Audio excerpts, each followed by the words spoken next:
So without redundancy, isolation. Now with redundancy, right? With redundancy, there is a problem of chunks, right? Yes, sir. Now we have called the term loops, clockwise and anti-clockwise loops. For what? Unknown unicast. Why are we saying unknown unicast? Because the map table does not know where the destination is. So that's why it is unknown for it. Yes. So it's a very important term that you need to understand and recollect and remember. Right? What is the term? Unknown unicast. What is the unknown unicast? It's a unicast frame. Huh? Yes. Yes, sir. Unknown unicast. The intention for the source was to send a unicast. Yes, sir. So it's a unicast frame. But the source, does the source know that it's a unknown? No. For whom is it an unknown unicast? For the switch. It's an unknown unicast. Because the destination is not known. The switch does forwarding or flooding decision based on the destination MAC address. Yes, sir. The destination MAC address of the frame exists in its MAC table, then it will do forwarding. If it is not, it will do flooding. Of course, when it is doing forwarding, is that frame unknown to it or known to it? Known to it, right? Yes. If the destination is not known to it, then it becomes a unknown unicast, right? Is there a term something like unknown broadcast? No. There cannot be any unknown, because broadcast address can never come into the MAC table. Yes. It is always flooded. And why, by the way, just to recollect, why can a broadcast address never come in the MAC table? Why? Because it cannot be a source at all. Because it can never be a source address. Okay. The MAC table is always populated based on the MAC address. Yes. And none of the PCs can have a broadcast address as its own source address. Okay. That's why it cannot be. So it will always be flooded. Right? So next thing is, when we talk about all this, we have talked about isolation, we have talked about redundancy, we have talked about loops, right? And all those things. We have talked about bandwidth getting exhausted, we have talked about MAC move and the memory corruption and everything, right? Yes, sir. There's a term also known as broadcast terms. What? Broadcast terms. If a PC is sending a broadcast, right? Yes. If it is sending a broadcast, then what will result? It will continuously be flooded Yes. in clockwise and anti-clockwise direction. When will it be flooded? When there is a loop. Okay. Or let it put in this way. Right? Let me rub this thing. So that same thing is clear in a different way.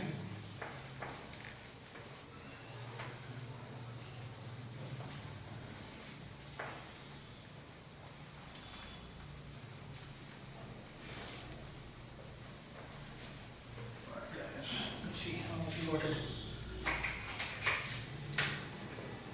Which one? Okay, switch 1, switch 2, switch 3. PC1, A, PC2, B, and PC3, C. okay, P1, P2, P1, P2, P1, P2. Any possibility of unknown unicast?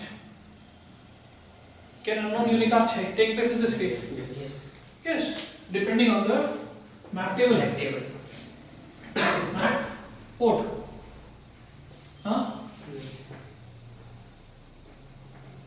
MAC port.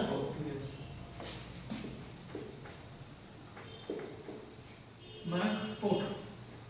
In this case, will there be a unknown unicast? Yes. Yes, because if PC1 wants it into PC3 or PC1 wants it into PC2, right? What will be the destination MAC address? In case PC1 wants it into PC2, B. If that is the MAC table? No. So it will be a unknown unicast sent by the switch. For the switch, it will be unknown unicast. Yes. For the PC, it is not an unknown unicast. Yes. So when we are talking about unknown unicast, it is a reference to the switch, not the PC. Yes. Right? Unknown unicast. Yes or no? Yes, sir. Is there any loop or redundancy thing here? No. So this unknown unicast has nothing to do with loops or isolation. It is related to a switch having the MAC address in its MAC table or not. Yes. Right? Nothing to do with that. Right? Okay, make this thing. Right? In this case, will there be any loop? No. Right? Because there is no redundancy. Yes. So loop will occur only in the case of redundancy. In this case, will there be any MAC corruption? No. No, because there is no loop, there is no redundant path, and hence there is no possibility of MAC move happening. Yes. It is fixed. Yes. Clear? Yes. From the other angle also, there is no possibility of MAC move happening. Yes. Yes or no? Yes, sir. Now, no MAC move, no broadcast. Okay, if this sends a broadcast, will this be flooded? Yes. Yes. Yes, sir. It will be flooded. But will there be any broadcast on? No, No. because there is no loop, no redundant path, and hence no loops are formed, and hence there are no replications happening. Yes, sir. Will the bandwidth get exhausted in this No. case? No. Right? But only thing is, if anything breaks, it gets isolated. Yes. Right? So now we are clear about what? Yes, Still sir. clear? Yes. And now let's say we have made this path. Yes. Now we are coming to, with all this background in place, right? We will be coming to STP. But as we paused before the break, we wanted to draw a block diagram, kind of. Let's go back to that and then we'll continue with this. Okay?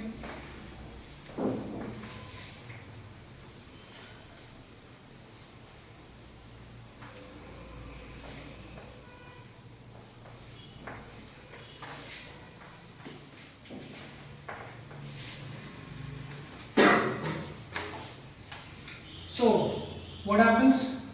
First thing is redundancy.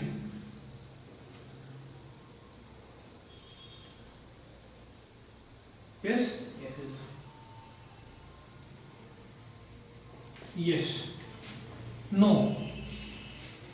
Will result in what?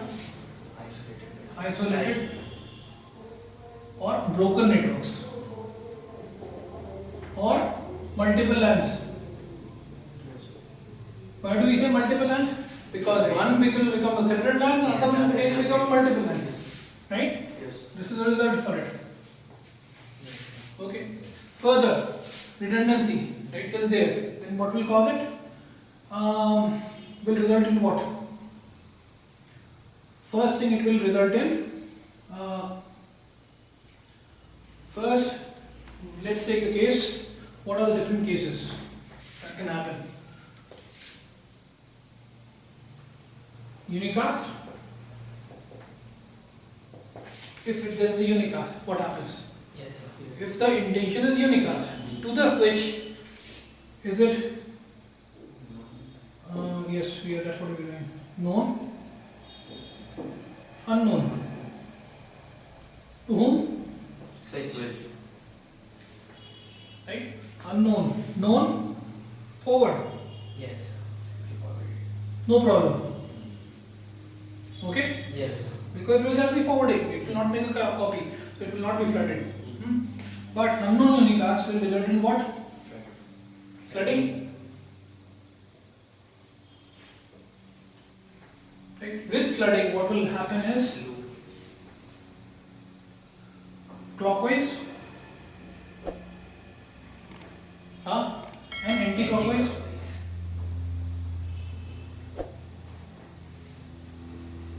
Loops. Yes.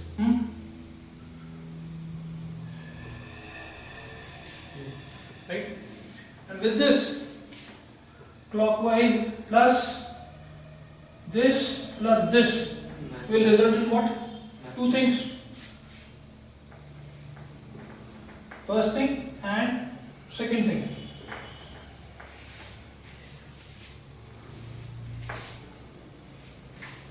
Will result in two things. First thing, MAC move. MAC move will result in MAC table corruption.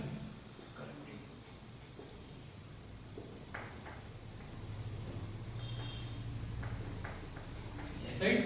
Further, second thing was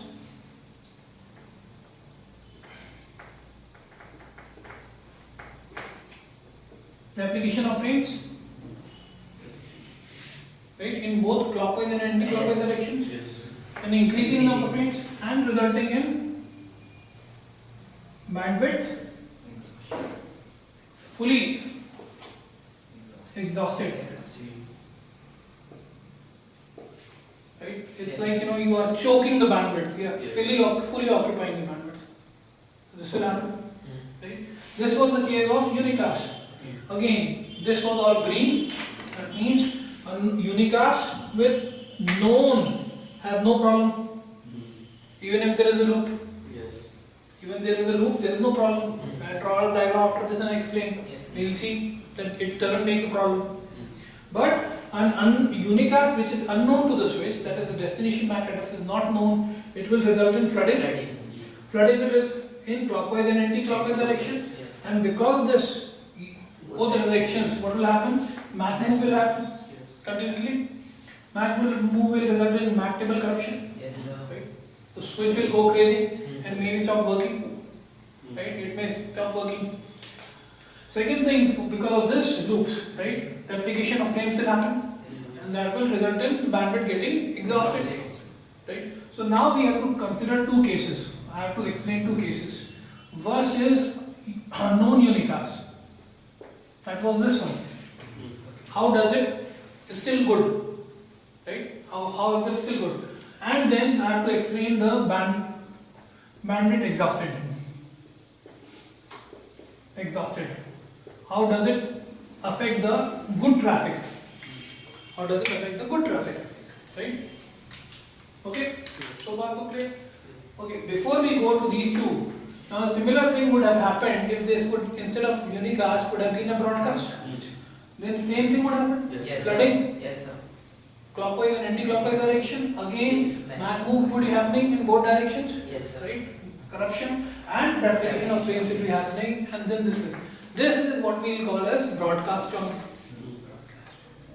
Because somebody is doing a broadcast and it is just continuous moving. Broadcast jump. Yes, Yes, sir. sir. Okay. Let's go back to these things. Right? Remind me if I am missing of any of these things. I want to explain both of them.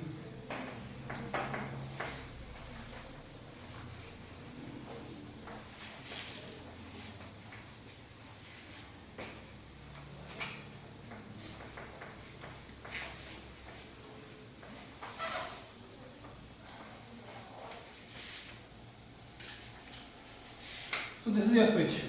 Switch 1. Switch 2. And switch 3. Any PC1, A, PC2, B, PC3, C, P1, P2, P1, P2, P3, P1, P2. All good? Yes, sir. MAC port. And MAC port. For what? This is for this one. Yes, sir. This is for this one. MAC table. Right? Yes, sir. Let's put the MAC table here also. Port. Now we say that A is on P1. Anyways, here even if there is a known unicast, unknown unicast, will there be a problem? No, No. because there is no loop. Let's create the loop. Let's create the redundancy. Yes, sir. Right? What causes the loop? What causes the loop? Redundancy. Right? Ask in a different way. What causes the loop? Redundancy. Why do we create redundancy? To avoid isolation. Isolation. You put it in this way and ask in this way. Okay? So, in this case, unknown unicast will be flooded. So, we want to avoid the unknown unicast. So, we will say is what? P3. P3. C is on P3. Right? And similarly here we say A is on P3. A is on P3. right? They know A is on P3. And further, we say A is on P3, C is on C is on P2. P2. Perfect. Yes. Wonderful. So in this case, what will happen? The frame will come from here. Source MAC address. Who? A. Between what? PC1 wants to send to PC3. In this case, what is the MAC table? The MAC table is this. Is already learned. Yes, sir. Already learned. This is already learned. So source MAC address A, A. destination MAC address C. C. Why? Because PC1 wants to send to PC3. Yes, sir. Right? Source MAC address A, destination MAC C. C. Builds the frame. The frame is switched to. Yes. Switch to check the source MAC address of the field of the frame, which is A. A. Is it in the MAC table? Yes. So it doesn't have to learn. Move to step number 2, which is check the destination MAC address of the frame, which is C. C. Is C in the MAC table? Yes. Because it was previously learned. Yes. Somehow. So what will it do? It will Simply forwarded on a port 3. forward here. Correct? Yes, sir. This will reach here. Yes, sir. What will the switch 3 do when the frame is received? First receive. Check the source MAC address of the frame, which is A. A. Check it stable. It is there. Why? Because it was already learned Yes, sir. on P3. It doesn't have to do anything. Move to step 2. Yes. Check the destination MAC address of the frame, which is C. Is C in the MAC table? It is Yes. there. So it doesn't have to flood. Yes. It will just Forward. over here. Yes, sir. Any problem with the redundancy? No. No. So unknown, No. known unicast, it's not flooded, and hence it is just forwarded. So no problem, right? But now we are going to talk about the bandwidth exhausting thing. We'll talk about the bandwidth exhausting thing. Yes or no? Yes, sir. Cool. So let's go.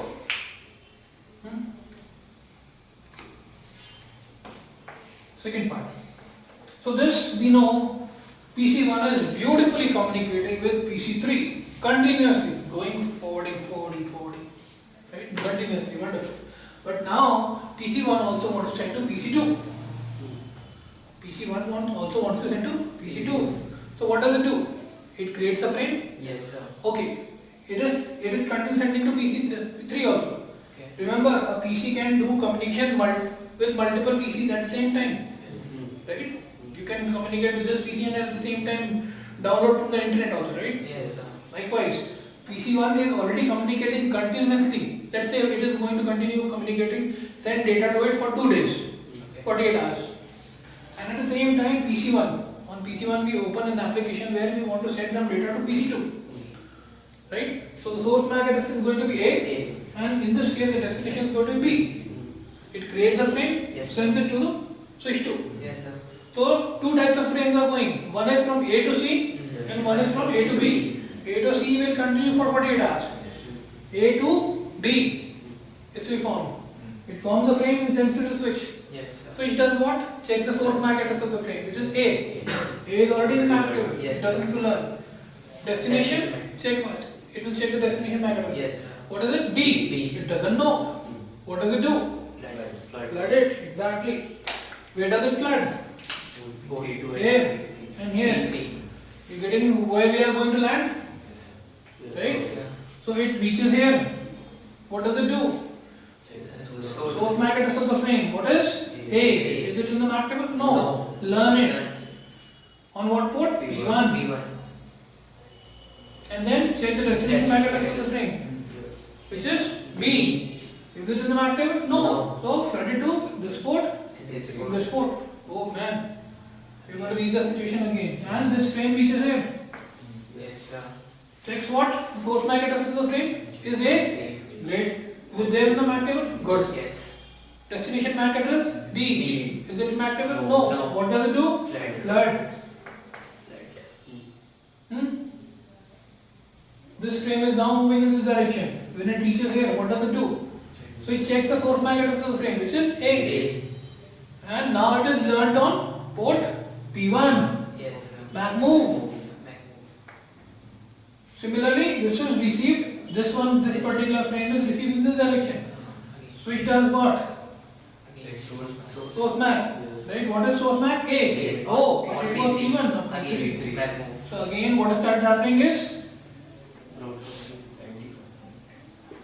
loops Loops are found. starting happening. Yes, sir. Remember, this interesting traffic is simply going unaware of what is happening. What will happen gradually? This will keep on increasing, Yes, sir. and this will keep on increasing. Yes, sir. Replication. Was this traffic at fault? It was happy, I'm going. But now when this keeps on increasing, the bandwidth will get choked. Yes, It sir. will get choked, and what will happen to this traffic? This will also drop. Understand? Yes, This sir. will also drop. That's a big drawback. So this is what happens in this case. When will this drop? When there is a unknown unicast being flooded, Yes, or sir. similarly if this had center broadcast. Broadcast. Yes, sir. So again, there will be clockwise and anti-clockwise loops, and everything will come to standstill.